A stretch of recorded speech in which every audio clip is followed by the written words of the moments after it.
Hi everyone, good morning, good afternoon, or good evening. By the way, my name is Marian, and today we'll be featuring and talking to one of our amazing virtual assistants here at Remote Philippines Job. So now let's learn more about her story, her journey, and her experience here at the company. So now let's all welcome Miss Jen Isa Marie de Bayakyak. Hi Miss Isa, good afternoon once again. Hello How, everyone. how's your day so far? So far my day is great. Sa inyo po? Doing great, a little bit exhausted kasi meron akong, cough and colds, but para sa trabaho, para sa pera, Correct. lang dapat magtrabaho. So, hindi pwedeng maging sakitin dito.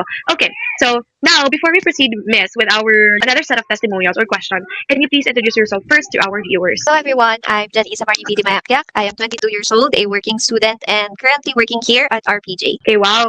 Gusto ko talaga yung intro mo na I'm a working student. Ganon. Parang paano niya, parang binalance yung ganyan. Kasi I tried that one before, hindi talaga kaya in my end, hindi talaga kaya. So I'm really proud. Again, proud talaga ko sa inyong mga working student, right? Okay, so now, Miss, let's start our testimonial interview first with your personal growth here at Remote Philippines Jobs or here at our company. So first question I have here, what's something about yourself that improved since joining here at RPJ? Yes, aside from the technical skills that I have gained, I would say I became more responsible when it comes to the tasks. I can manage my time well now and dati po kasi ang gagawin ko is talagang walang work-life balance gano'n. Pero ngayon na-manage ko na yung time ko kasi nasasanay na rin siguro and also with the help of our other VA, sobrang helpful po nila. Wow, thank you so much for that one, Miss. Okay, next question I have here is before this job, okay, as a student, what was one thing you struggled with personally or professionally? Struggle with is, yes, taking commitment. I guess I don't like committing myself to something na long term, especially for work. Dati po more on project based lang yung mga work na hinahanap ko kasi madali active yung work. Naisip ko na walang magiging growth personally and as well for my career if lagi lang ako magja-jump sa mga work and mag-stick sa mga project based. True. I really do agree. I really love the wisdom of the students right now, no? Oh, I'm sorry. I'm sorry. I'm sorry. Yeah, I'm sorry. So I really love the wisdom of the students right now, no? As you've mentioned, talaga, you've mentioned na it's really important din talaga to have a commitment towards work. Even though student pa lang tayo or working student, it's really important after you graduate, maganda na yung credentials mo, di ba? Magandang help na talaga to. Especially na your experience now being a VA is related to your course. Magandang pandagdag Yes. talaga sa resume mo, di ba? And it's really important to be committed to something na we love din.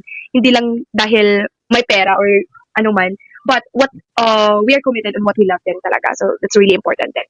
Okay, next question I have here, Miss. How has experience changed your confidence towards everything, especially work? So, when it comes to confidence naman po in my work, I became more initiative po, taking initiative. Kasi po dati, kung ano lang po yung iutos sa akin, yun lang yung gagawin ko. Then right now, nakakapagbigay na rin po ako ng suggestions on how to improve things, lalo na po dun sa ating system, sa work natin, yung ganun po ko is lagi nilang tinitake into consideration talaga. Hindi nila dinidismiss. Lagi nilang sinasabi na, thank you for this, we'll try this, parang ganun. Yeah, totally agree. Yun din yung nagustuhan ko. Kasi yung effort natin, parang binavalue talaga nila. Di ba? Hindi parang, hindi nila, o hindi nila tinitake for granted yung effort na ginawa natin. Kahit simpleng ano lang natin, simpleng yung paggawa lang talaga ng task, pero meron talaga sasabihin ng words of affirmation yung mga boss natin. Anong tawag dito? Parang it really boosts our confidence sa ating mga tasks. So yun, it's really helpful for us then. Okay, next question I have here, Miss, is in regards with your real work experience here at RPJ.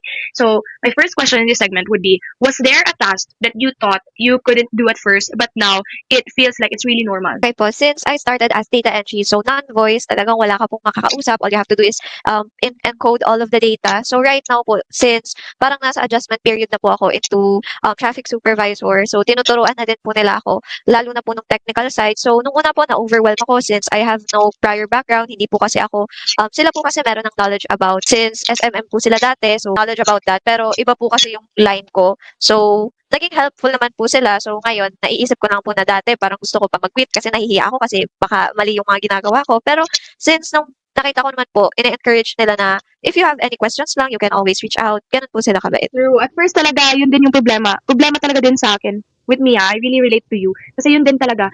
At first, sobrang mahihain ako magtanong. Kasi baka nandun na to sa SOP. Baka nandun na to sa mga materials na binigay nila. Tapos, ano ba naman to na agent? Hindi marunong magbasa, ganyan. But here at RPJ, they really allow us, no? They really allow us to ask more and more if merong hindi ka naintindihan. That's what I love. Ano nga tawag doon? Parang hindi ka napipilitan. Kaya hindi ka napipilitan or napipressure na or hindi ka natatakot, I mean, hindi ka natatakot na magtanong, kasi alam mo, nasasagot at sasagutin ka nila in a nice way. So that's what I love also here at RPJ. So next question I have here, Miss, what motivates you to show up and give your best every day? Aside from my personal gain, since nakilala ko po more deeply siguro yung ating mga COVID kasi na sobrang sipag nila sa work nila, yung kapag po meron akong lapses sa work ko, they are willing to cover for me. So parang nagkakameron po ng sense of unity din dun sa aming little group kasi mga po tatlo po kaming traffic supervisor. So since mabait po sila, parang namamotivate po ako na gusto ko rin pong may something na maibalik sa kanila in terms of finishing tasks or mapagaan ko po yung workload nila. Wow, ang ganda nun. There's unity in it talaga. Here in our company din, parang na-inherit din siguro natin, no? Kung ano yung, or the way our bosses, parang pinapakita nila sa atin. Parang na-inherit din siguro natin ng mga VAs na maging ganun din. It's like them, maging kind, maging patient din. And to have a communication within the team talaga is really important din. Okay, thank you so much for that answer, Miss Isa. So, or Miss Jan.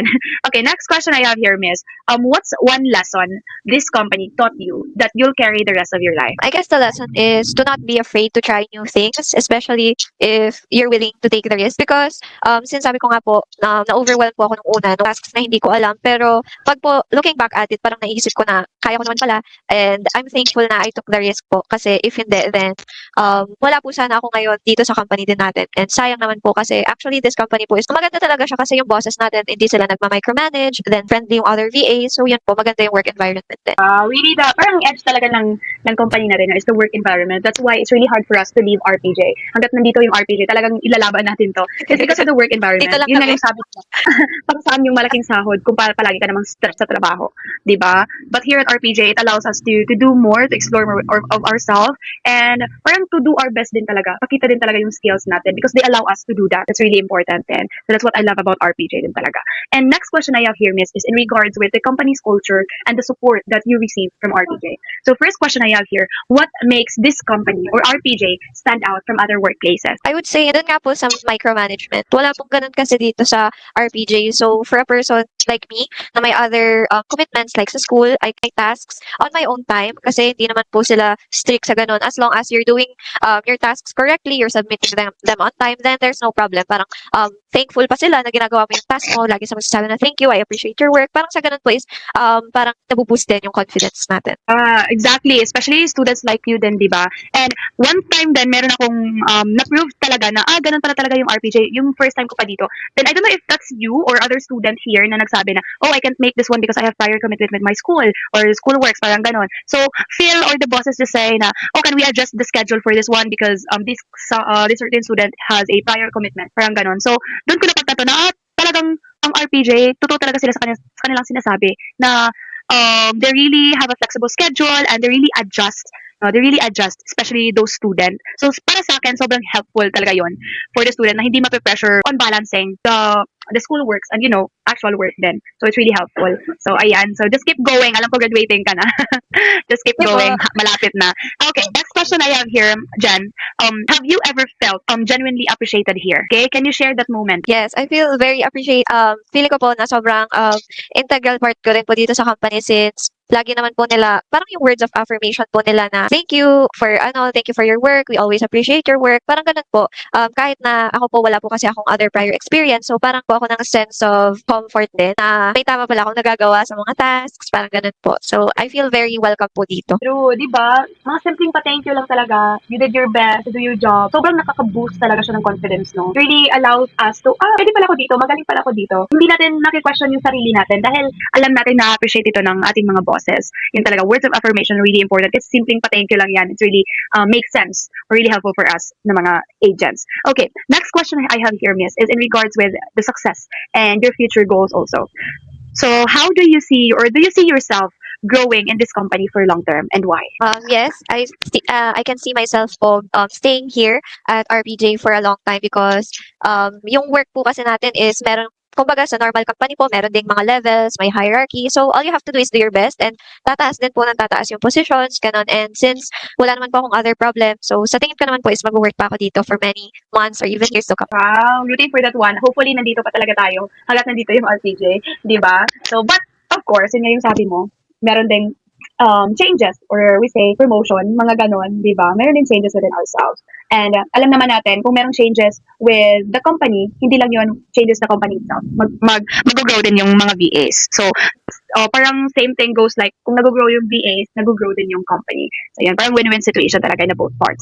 Okay, so next question I have here, Miss, is in regards with the hiring process and how would you encourage other applicants also? So, looking back now, are you glad that you took the risk and apply here at RPJ and why? Yes, I am always grateful for myself kasi ang laking step din po na nag-try ako mag-work for our company kasi they took the risk of hiring me even if I don't have any prior experience. And when it comes to the hiring process, sobrang babait po nung nag-interview sa akin noon, nung nagbigay ng assessment. So, lalo rin po ako na na-encourage to try na mag-stay dito ng matagal nun. Kasi nga po, sobrang bait ng mga tao. Then, the hiring process is, ano lang siya, all you have to do is follow the steps po, sobrang dali. And actually, since we're having that referral program nga po, lalo pa dumali yung process. So, ayun. Yes, of course. Lalong dadami at dadami pa talaga yung mga VAs here at RPJ. At sana marami pang matulungan, lalo na yung mga students like you. Okay, next question I have here. What advice would you give applicants to stand out during hiring? I would say an advice is pick your niche po before you start because if you really know your niche or your specialty, then you can proudly say it po during the hiring process. And kapag po ganun kasi kita naman po ng mga nagsasala ng mga applicants, lalo na kung confident po sila na about their skills. So, lalo na po magsastart. So, ang masasabi ko lang po is talagang kung ano po yung forte nila is mag-focus dun po sila on improving kahit na po sa tingin nila alam na nila but there's no wrong naman po in trying to improve pa rin. True, totally agree with that one. So, next question I have here, Miss. What's that's related to your answer, no? What's one thing that applicants should stop overthinking then?